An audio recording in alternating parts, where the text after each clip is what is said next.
Influenza virus Pakistan में बेकाबू हो चुका है। पीटीआई के 668 टॉप लीडरशिप के कागजात नामजदगी मुस्तरद हुए हैं। दस्तावेज़ात सुप्रीम कोर्ट में जमा करवा दी गई हैं।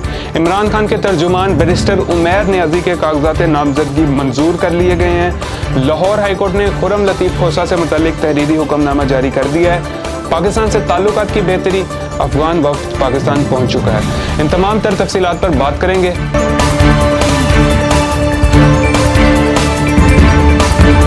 अस्सलाम वालेकुम, मैं हूं आफाक नज़ीर। उर्दू क्रॉनिकल के फेसबुक और यूट्यूब चैनल पर खुशामदीद। पहले बात करेंगे, पीटीआई ने लेवल प्लेइंग फील्ड फराहमी के लिए दायर तौहीन अदालत की दरख्वास्त में इजाफी दस्तावेज़ात सुप्रीम कोर्ट में जमा करवा दिए हैं। सुप्रीम कोर्ट को जमा कराए गए दस्तावेज़ात में पीटीआई के 668 टॉप लीडरशिप के कागजात नामजदगी मुस्तरद होने के हवाले से सुप्रीम कोर्ट को आगाह किया गया है। दस्तावेज़ात में बताया गया कि पीटीआई के 2000 के करीब हिमायत याफ्ता और सेकेंड फेज के रहनुमाओं के कागजात नामजदगी मुस्तरद किए गए। दस्तावेज के मुताबिक पीटीआई रहनुमाओं के कागजात नामजदगी छीनने के 56 वाकयात पेश आए। पीटीआई के तजवीज़ कनंदा और तायद कनंदगान की गिरफ्तारियां की गई। पीटीआई वीडियो सबूत भी सुप्रीम कोर्ट में दौरान समाअत जो है वो पेश करेगी।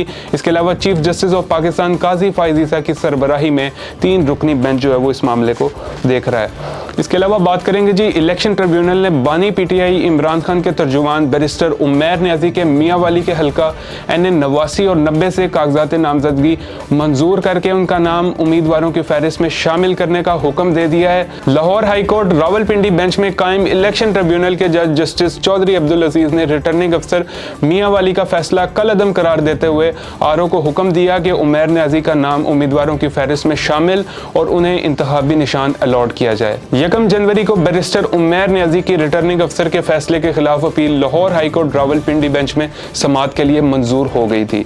इसके अलावा बात करते हैं जी, लाहौर हाईकोर्ट ने खुर्रम लतीफ़ खोसा से मुतल्लिक तहरीरी फैसला जारी कर दिया है। जस्टिस अली बाकिर नजफी ने तहरीरी फैसले में कहा है कि खुर्रम लतीफ़ खोसा के खिलाफ मुकदमा बदनीयती की बुनियाद पर दर्ज किया गया, ऐसे मुकदमे को खारिज हो जाना चाहिए। दहशतगर्दी की दिफात के तहत मजंग थाने में दर्ज मुकदमा खारिज किया जाता है। फैसले में खुर्रम लतीफ़ खोसा को रिहा करने और हथकड़ी खोलने का हुक्म दिया गया। हाईकोर्ट के करीब टर्नर रोड से पुलिस आमतौर पर गिरफ्तारी नहीं करती। खुर्रम लतीफ़ खोसा सुप्रीम कोर्ट और हाईकोर्ट के वकील हैं, उन्हें गिरफ्तार करने पर अदालत को जो है वो कुछ तहफ़्फ़ुज़ात हैं, लिहाजा फिर अदालत ने जो है वो मुकदमा खारिज करने का हुक्म दे दिया था।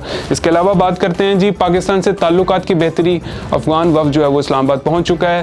पाक अफगान ज्वाइंट कोऑर्डिनेशन काउंसिल का मुश्तरका इजलास आज इस्लामाबाद में होगा, जिसमें शिरकत के लिए अफगान तालिबान हुकूमत का सीनियर वफ्द जो है वो इस्लामाबाद पहुँच चुका है। ज़राए के मुताबिक वफ्द में अफगान वज़ारत दिफा, इत्तलात और इंटेलिजेंस हुकाम शामिल हैं। वफ्द पाकिस्तानी हुकाम से 2 तरफ़ा मुज़ाकरात करेगा। अफगान वफ्द पाकिस्तान में नुमाइंदा ख़ुसूसी बराए अफगानिस्तान आसिफ दुरानी से भी मिलेगा। अफगान वफ्द की दौरा पाकिस्तान में दफ्तर ख़ारजा, अस्करी हुकाम और दीगर से भी मुलाकातें मुतवक्के हैं।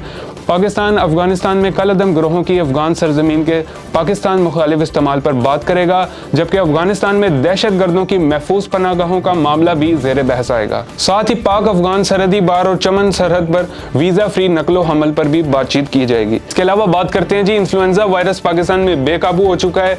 कौमी इदारा सेहत के मुताबिक पाकिस्तान भर में लोगों के बीमार होने का सबब इन्फ्लुएंजा की वबा है।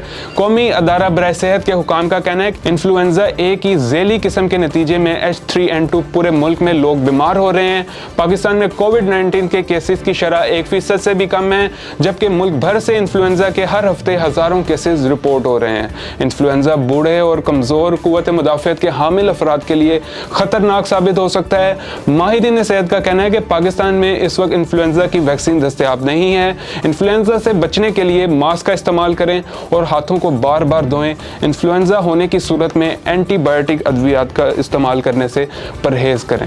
ये थी वो अभी तक की टॉप अपडेट्स। मज़ीद अपडेटेड रहने के लिए चैनल को सब्सक्राइब कर लें। अभी तक के लिए इतना ही।